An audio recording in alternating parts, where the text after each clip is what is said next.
Intanto voglio iniziare ringraziando il primo firmatario, consigliere Moretti, per aver voluto condividere questa iniziativa con tutta l'opposizione.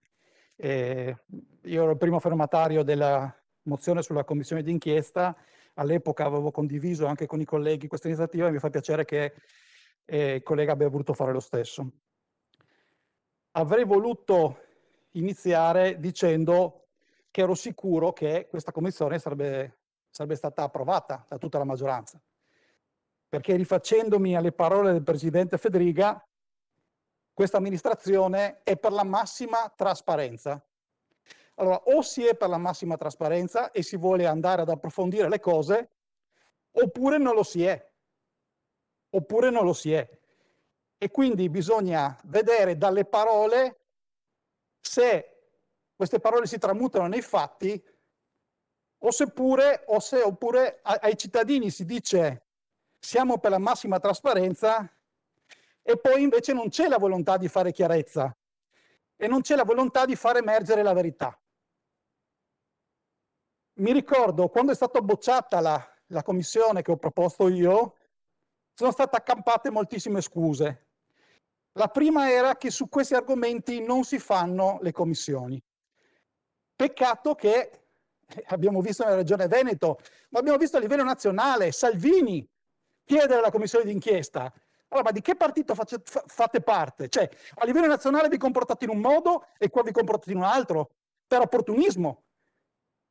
Avevate detto non serve perché siamo i migliori del Nord Italia e quindi non serve. Purtroppo, e io dico purtroppo, le cose sono cambiate, l'abbiamo visto con i numeri. La differenza tra una prima ondata che ha risparmiato il Friuli Venezia Giulia e in cui i dati sono stati per fortuna bassi anche per quanto riguarda la mortalità.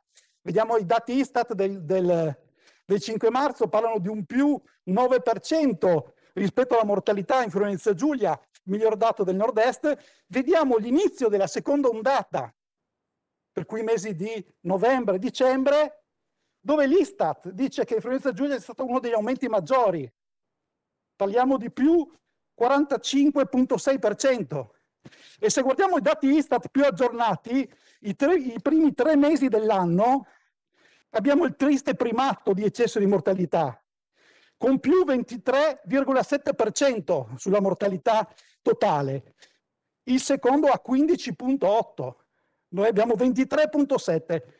Il Veneto ha meno della metà di noi nei primi 3 mesi dell'anno. Allora, il fatto che dicevate siamo i migliori non serve, avremmo fatto come tutti anche noi degli errori, ma non serve vedere se ci sono state delle criticità, perché siamo stati più bravi. Questi dati di mortalità sono allarmanti e mi preoccupa che in terza commissione l'assessore, quando gli chiedo di esaminare le singole ondate, mi dice che è ingeneroso analizzare la mortalità per singole ondate. È l'Istat che lo fa e quindi anche noi dovremmo prenderne atto. Ho la presunzione di pensare che se avessimo fatto quella commissione, probabilmente qualche criticità l'avremmo risolta, ci saremmo preparati meglio per quello che è stata la seconda e terza ondata che ci ha travolti in maniera drammatica. Purtroppo questo non si è voluto fare, non si sono voluti ascoltare i professionisti. All'epoca ci avete detto bisogna, come oggi, rimandare la discussione in terza commissione.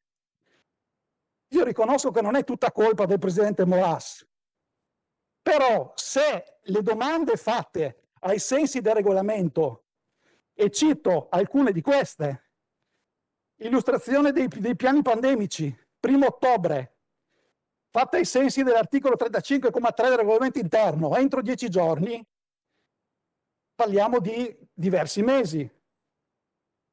Integrare l'audizione sulle residenze per anziani, parliamo del 30 settembre, ancora in evasa. Abbiamo l'audizione degli ordini delle professioni sanitarie, 25 novembre. Anche le audizioni che ci vengono concesse, ci vengono censurate le persone che dobbiamo udire. Magari non sarà per volontà del presidente Moras, ma l'effetto è che non possiamo lavorare, non possiamo operare come il regolamento prevede. Voglio concludere dicendo che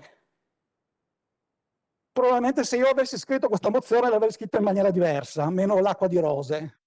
Per le numerose criticità che sono state sollevate, penso ad esempio ai numeri delle terapie intensive, dove i toni si sono alzati solo perché non abbiamo avuto risposte, perché abbiamo chiesto con vari comunicati, con varie interrogazioni, ma non abbiamo avuto risposte. E quando vediamo che i dati sono preoccupanti, quando leggiamo le lettere dei professionisti che lavorano in prima linea, che ci dicono che i dati non combaciano, e quando vediamo picchi di 15 nuovi accessi a terapia intensiva il giorno dopo che si fanno le riunioni a Palmanova, e anche le richieste già stagliate che ci vengono fornite non sono esaustive, allora evidentemente c'è bisogno di approfondire.